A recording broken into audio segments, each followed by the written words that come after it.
Selamat pagi saudara-saudari yang sedang menonton channel Saluran Bangkit. Hari ini bertarikh 29 September 2023, di mana kita telah masuk pada hari yang kelima.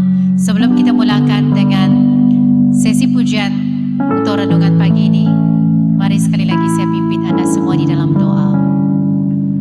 Tuhan, Bapa kami yang sangat baik terhadap kami, yang sangat mengasihi kami. Sekali lagi Tuhan, kami dapat bangkit dan bangun sekali lagi pada pagi ini dengan hati yang bersukacita dan bersemangat untuk memuji Tuhan. Kerana kami tahu Allah juga telah bangkit buat kami semua. Oleh itu, kami juga harus bangkit untuk memuji dan menyembah Tuhan dengan hati yang bersukacita. Terima kasih Tuhan beserta dengan kami. Dalam nama Tuhan Yesus Kristus kami berdoa. Amin. Mari kita angkatkan lagu pujian Allah Bangkit.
kita.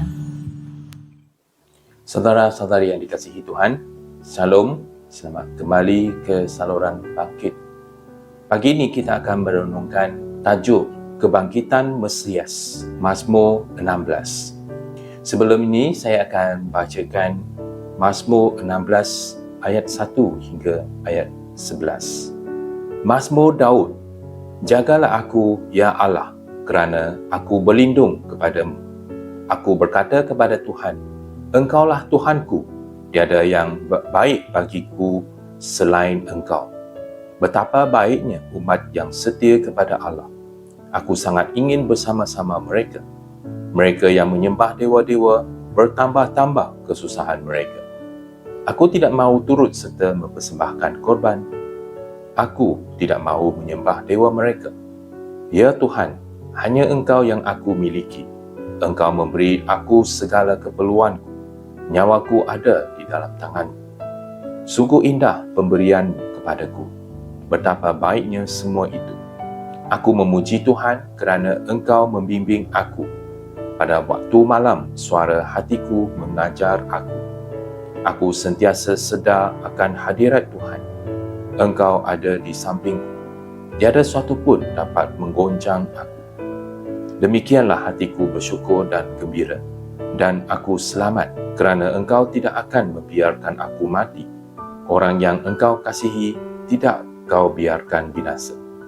Jalan yang menuju kehidupan Engkau tunjukkan kepadaku. Hadirat-Mu menggembirakan aku dan sentiasa membahagiakan aku. H.A. Ironside menamakan Mazmur 16 adalah Mazmur Persembahan Bijirin. Mazmur ini menggambarkan kehidupan suci dan kemunian Mesias yang akhirnya akan naik ke sebelah kanan Allah. Persembahan bijirin mesti dibuat daripada tepung halus, minyak, garam dan kemenyan tanpa ragi atau madu. Apa yang Tuhan kita lakukan di bumi mendedahkan maksud persembahan itu. Jika Mazmur 1 adalah tentang orang yang diberkati, Mazmur 22 adalah tentang orang yang ditinggalkan, dan Mazmur 16 adalah tentang orang yang percaya kepada Tuhan yang kemudiannya menjadi Tuhan yang dibangkitkan dan ditinggikan. Petrus memetik Mazmur ini dalam khotbahnya pada hari Pentakosta. Paulus juga memetiknya dalam khotbahnya di rumah ibadah di Antioquia, Pisidia. Kedua-dua rasul menggunakan petikan ini merujuk kepada Tuhan Yesus. Jadi kita boleh berkata bahawa Mazmur ini adalah Mazmur Mesianik. Mazmur ini diberikan tema Mazmur Emas Daud, Miktam. Terdapat 6 buah Mazmur dalam Mazmur yang dipanggil Mazmur Emas Daud yang menggambarkan kehidupan Daud pada zaman penolakan.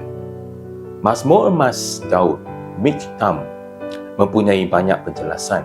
Ada yang mengatakan bahawa perkataan itu berasal dari ukiran. Septuaginta menafsirkannya sebagai terukir pada tiang sebagai peringatan kemenangan.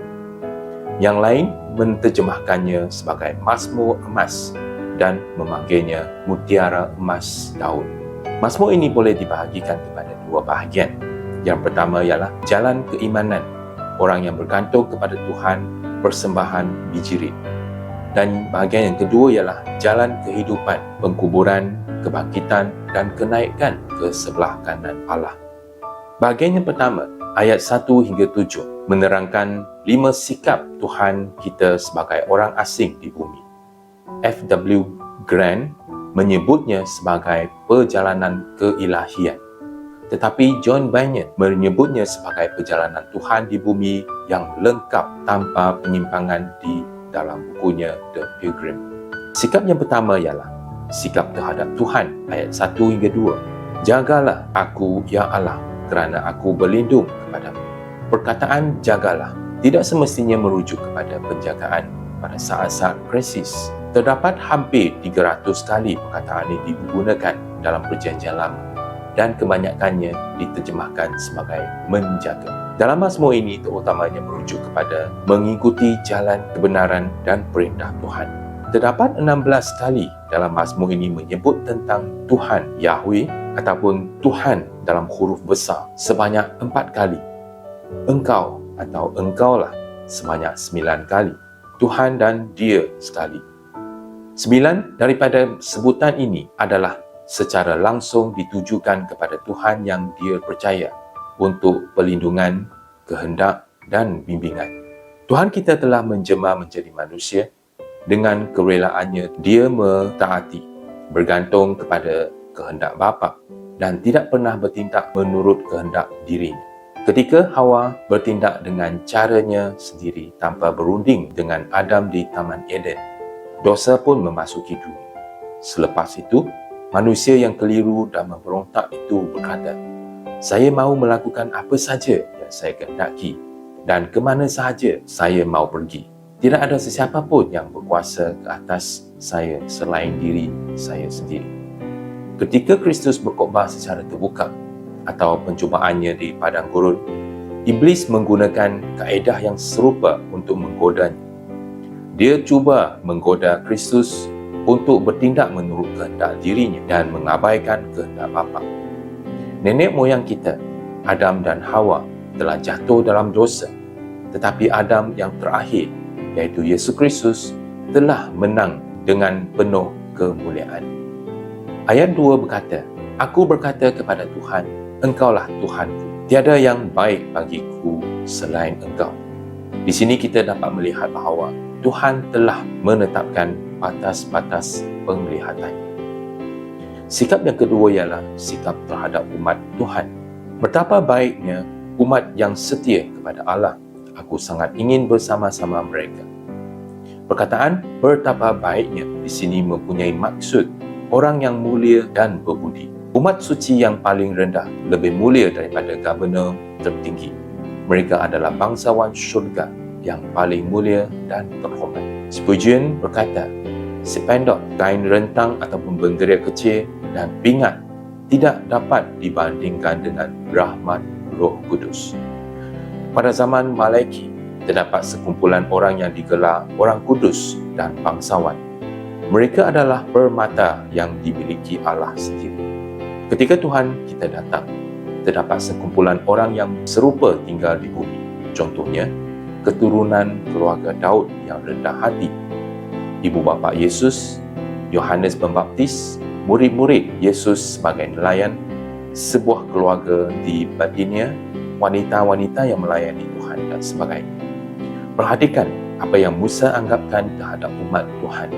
Semasa dia menghadapi pencobaan, dia memanggil mereka pemberontak.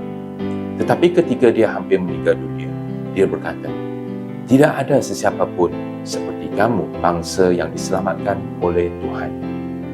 Sikap yang ketiga ialah sikap terhadap berhala-berhala asing.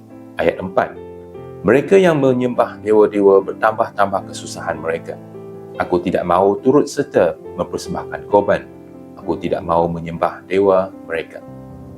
Ketika orang Roma menaluki dunia, mereka membawa berhala asing dan membina kuil-kuil di Tiberias dan Kaisaria Filipi.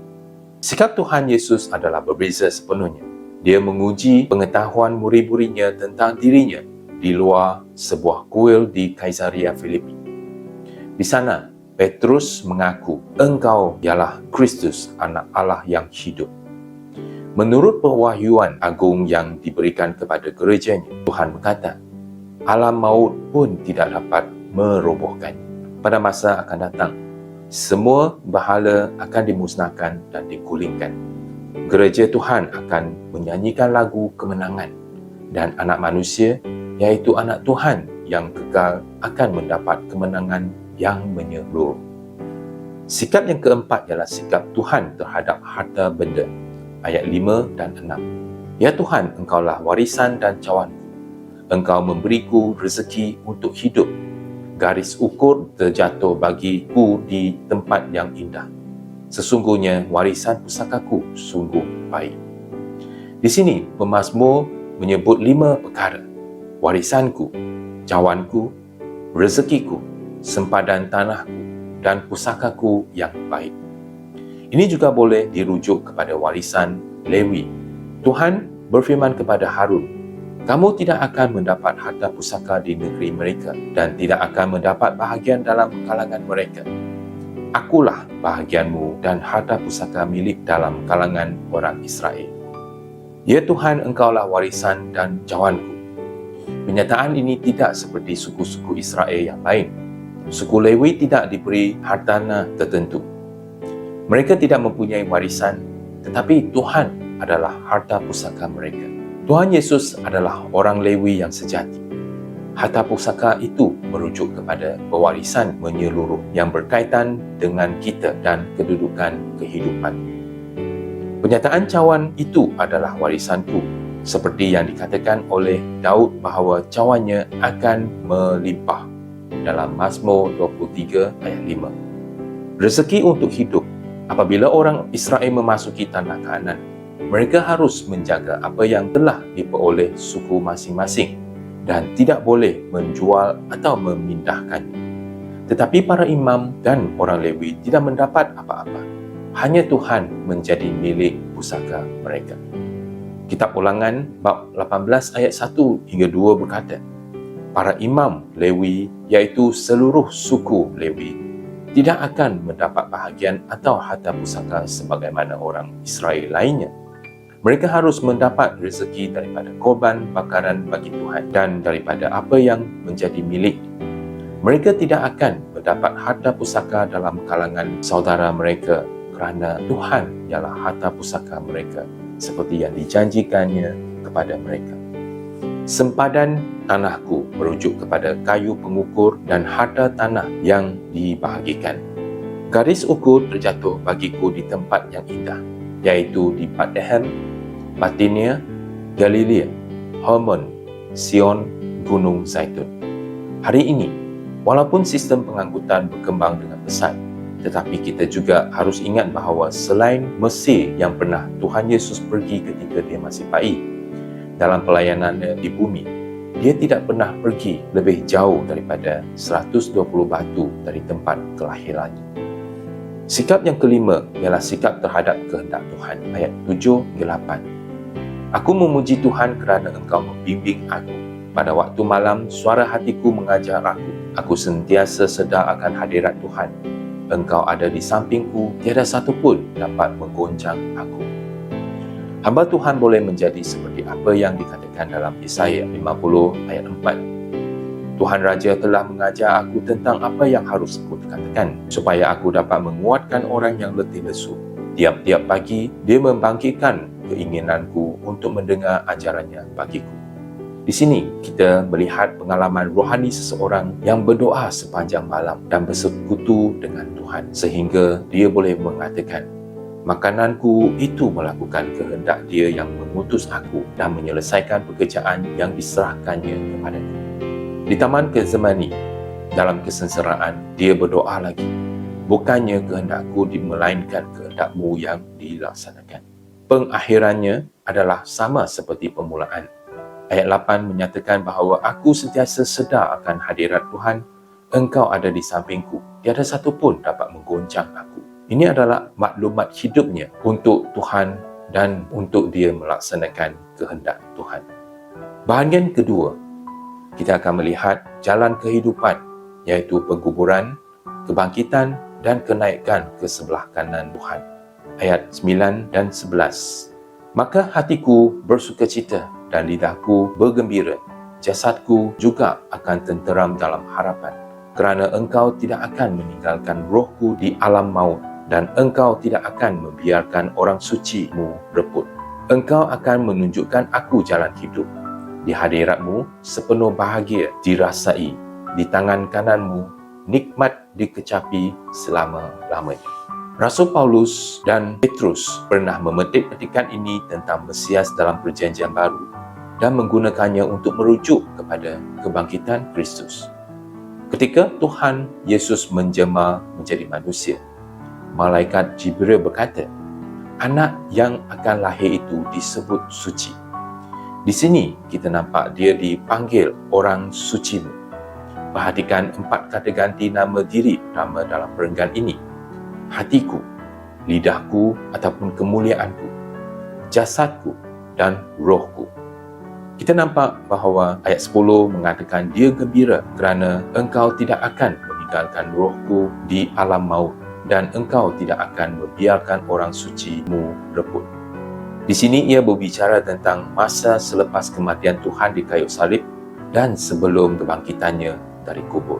Yang pertama adalah tubuhnya, yang terakhir adalah rohnya. Bagaimana untuk menjelaskan pernyataan engkau tidak akan meninggalkan rohku di alam maut? Penafsir Alkitab memegang dua pandangan. Yang pertama, Bible Scofield dan banyak penafsir tradisi dan terpelajar menafsirkannya secara literal. Mereka berpendapat bahawa Tuhan kita pernah turun ke alam maut di antara waktu kematiannya dan kebangkitannya. Seperti catatan dalam Lukas bab 16 ayat 22 berkata, dia dibawa ke sisi Abraham, iaitu tempat di mana orang-orang kudus yang mati dalam iman dalam perjanjian lama akan pergi sehingga waktu darah Kristus dicurahkan sebagai penebusan. Pandangan kedua adalah seperti berikut. Menurut catatan Injil Lukas bab 16 ayat 19 hingga 31, alam maut terbahagi kepada dua tempat. Sisi Abraham adalah untuk orang-orang kudus dan tempat penderitaan adalah untuk orang-orang yang terhilang. Jadi, adalah satu kesilapan yang besar bagi sesiapa sahaja untuk menafsirkan firman Tuhan kita sebagai alegori atau teori. Mungkin kita akan tertanya-tanya, di manakah orang-orang kudus perjanjian lama pergi selepas kematiannya? Ketika Samuel dipanggil naik semula, itu bukan mayatnya, kerana mayatnya telah dikebumikan 50 batu jauhnya di Rama. Henok dan Elia telah diangkat terus ke syurga. Kedua mereka jelas terkecuali. Petrus berkata bahawa Daud tidak naik ke syurga, seperti catatan dalam Kisah Para Rasul bab 2 ayat 34. Daud tidak naik ke syurga, tetapi dia sendiri berkata demikian. Tuhan berfirman kepada Tuanku, duduklah di sebelah kanan sehingga ku jadikan musuh-musuhmu atas kakimu. Setelah Tuhan Yesus bangkit dari kematian, dia berkata kepada Maria Magdalena, jangan pegang aku, kerana aku belum lagi kembali kepada Bapa. Selepas kebangkitan Kristus yang mulia, Wahyu bab 1 ayat 18 mengatakan bahawa dia memegang anak kunci kematian dan alam maut. Jadi, saudara-saudari, alam maut bukanlah kubur. Perkataan asal untuk kubur ialah kabel atau syajah. Alam maut adalah tempat di mana roh orang mati pergi dan tidak dapat dilihat. Dalam pengakuan iman rasuli awal berkata, dia turun ke alam maut. Walaupun ini tidak berwibawa, tetapi ia adalah pendapat gereja awal. Dalam mazmur ini, terdapat beberapa huraian menarik dalam perjanjian baru mengenai pengebumian Kristus. Nubuatan dalam Yesaya bab 53 mengatakan, dia dikuburkan bersama-sama orang jahat. Dia dikebumikan bersama-sama orang kaya. Pada mulanya, mereka, orang jahat, mungkin mahu menggali kubur di bawah salib dan menguburkannya dengan tergesa-gesa. Tetapi Tuhan mempunyai rancangan yang lain. Kitab Injil memberitahu kita bahawa orang kaya Yusuf dari Arimatia telah menyediakan sebuah kubur yang dipahat, dan Nikodemus yang merupakan seorang murid rahsia menyediakan 50 kg mur dan gaharu untuk mengurapi tubuh Kristus. Selepas Kristus mati, tangan yang najis tidak dapat menyentuh dia. Orang ramai cuba mengkuburkan dia dengan orang jahat. Tetapi Yusuf menyediakan tempat dan Nikodemus menyediakan rempah-rempah. Apa yang sepatutnya menjadi penguburan orang tawanan. Tetapi ternyata pengebumian Kristus adalah pengebumian seorang raja. Ayat 11 menyatakan, engkau akan menunjukkan aku jalan hidup. Kedua-dua Petrus dan Paulus memetik frasa ini sebagai metafora untuk kebangkitan Kristus. Terdapat 8 petikan dalam perjanjian lama yang menjelaskan dengan nyata tentang kebangkitan tubuh. Perjanjian baru berbicara tentang kebangkitan Kristus kira-kira 104 kali. Tiada fakta lain dalam Alkitab yang lebih tepat dan teliti. Dalam sejarah keselamatan, kebangkitan Kristus adalah bukti yang paling pasti, dan ianya bukan penambahan atau ditambahkan dari kehendak Tuhan. Jelas sekali, dari permulaan sampai akhir, kesaksian para rasul juga tertumpu pada kebangkitan Kristus. Kebangkitan tubuh Yesus Kristus akan diupamakan sebagai batu asas yang pertama iman Kristian. Jika batu asas ini dibuang, semuanya akan runtuh. Seorang ateis British yang terkenal berkata, membincangkan tanda-tanda dan keajaiban adalah memakan masa dan membazirkan. Jika tubuh boleh dibangkitkan, segala-galanya mungkin. Jika tidak, benar-benar mustahil. Memang benar, jika tidak ada kebangkitan, salib akan menjadi tidak bermakna dan kematian Kristus hanyalah seperti mati syahid yang mulia. Kebangkitan Kristus melibatkan Tuhan Tritunggal, iaitu Bapa, Anak dan Roh Kudus. Keempat Injil mencatatkan sejarah kebangkitan Kristus. Selain daripada pengadilan dan penyaliban, catatan tentang kebangkitan mengambil ruang yang paling banyak. Keempat-empat Injil mencatatkan penampakan Kristus selepas kebangkitannya. Sesetengah orang mengkritik bahawa catatan itu tidak konsisten dan bercanggah, yang tidak masuk akal dan berat sebelah. Sebenarnya, catatan keempat Injil adalah sangat konsisten, tidak ada percanggahan dan ia saling melengkapi. Mari kita lihat 10 manifestasi yang berlaku dalam 5 persekitaran. Yang pertama, di Taman Perkuburan. Kristus melampakkan dirinya kepada seorang wanita yang menangis, Maria Magdalena. Sebagai penghibur, dia menyapu air matanya. Kedua, di perjalanan ke Emmaus. Dia menampakkan dirinya kepada 2 orang murid yang putus asa dan bingung. Sebagai teman di jalan kehidupan, dia membuka Alkitab dan menyatakan dirinya kepada mereka. Dan yang ketiga, di bilik atas. Dia menampakkan dirinya kepada murid-muridnya yang ketakutan dan mendedahkan dia sebagai pusat penghimpunan orang percaya. Keempat, di tepi pantai. Dia menampakkan dirinya kepada Simon Petrus yang baru saja menyangkal dia. Sebagai pemulih, dia menguatkan Petrus dan menyerahkan tugas kepadanya semula. Dan kelima, di atas Gunung Galilea. Sebagai pengutus, dia memerintahkan murid-muridnya untuk pergi ke seluruh dunia untuk memberitakan Injil dan berjanji kepada mereka bahawa dia akan sentiasa menyertai mereka sehingga akhir zaman. Saudara-saudari yang dikasihi Tuhan, kebangkitan Kristus adalah topik pemberitaan Rasul. Kita para Rasul menyebut tentang kebangkitan Kristus sebanyak 21 kali. Setiap kali para Rasul berkhotbah dan bersaksi, mereka akan menyebut topik ini. Mereka tidak membicarakannya secara kebetulan atau menambahkannya kepada mesej lain, tetapi mengkhotbahkan mesej kebangkitan sebagai intipati teras Injil. Tugas utama para rasul adalah untuk memberi kesaksian tentang fakta ini, dan oleh sebab itu, mereka dianiaya dan dipenjarakan. Orang Saduki tidak percaya kepada kebangkitan dan mereka adalah orang pertama yang menentang para rasul. Kemudian, ulama di Athena dan Gubernur Roma juga menyeksa Paulus. Dalam 1 Korintus bab 15, Paulus menerangkan secara terperinci tentang kebangkitan tubuh Kristus. Kitab Ibrani bab 12 ayat 2 menyatakan kerana kegembiraan yang menantikannya, Yesus tidak peduli bahawa mati pada kayu salib adalah satu hal yang memalukan. Kristus telah mati, dikuburkan, dibangkitkan, dan kemudiannya naik ke syurga dan duduk di sebelah kanan Tuhan. Walaupun ada kedukecitaan dalam hidup ini, tetapi kita masih ada kegembiraan yang penuh di syurga.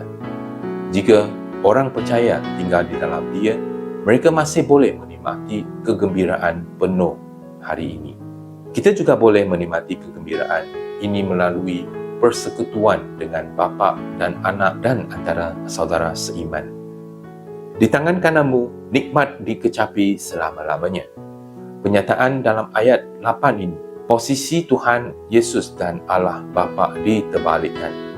Ketika Tuhan Yesus menempuh jalan keimanannya di bumi, Allah Bapa berada di sebelah kanannya, berkomunikasi dengannya dan menjadi pembimbing.